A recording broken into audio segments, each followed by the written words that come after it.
ស្ដីបងប្អូនដែលនិយមចូលចិត្តថតរូបលេងដែលកំសាន្តនៅតាមប្រាសាទនានានៅបរិវេណតំបន់អង្គរឬក៏អង្គរធំចឹងថ្ងៃនេះដែរខ្ញុំសូមrecommend ប្រាសាទមួយកន្លែងដែលមានឈ្មោះថាប្រាសាទចន្ទតាអួនឬក៏បងប្អូនអាចហៅថាប្រាសាទព្រៃប្រាសាទ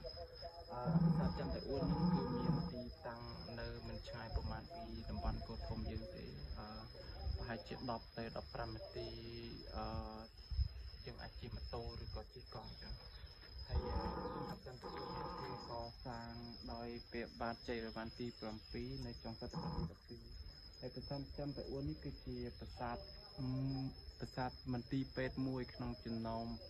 ប្រាសាទមន្ទីរពេទ្យទាំង102របស់របស់ព្រះបាទជ័យវរ្ម័នទី7ហើយយើងមើលរចនាបថនៃប្រាសាទនេះគឺលក្ខណៈរចនាបថប្រាសាទបាយ័ន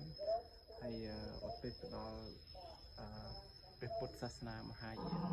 ហើយបរិវេណនៃលោកវិញប្រាសាទនេះគឺមានភាពស្ងប់ស្ងាត់ល្អ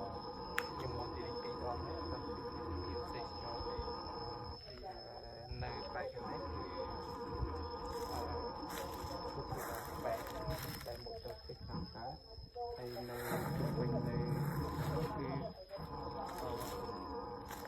គូទឹកនៅទិសខាងត្បូងប៉ាត់ជំវិញមកពីទិសខាងលិចហើយនៅទិសខាងជើងផ្លូវដែលយើងអាចជិះកង់ឬក៏ជិះម៉ូតូជិះឡានចូលបានហើយបន្ទាប់មកចន្លោះផ្លូវចូលនេះគឺយើងមានស្រះទឹកតូចហើយបងប្អូន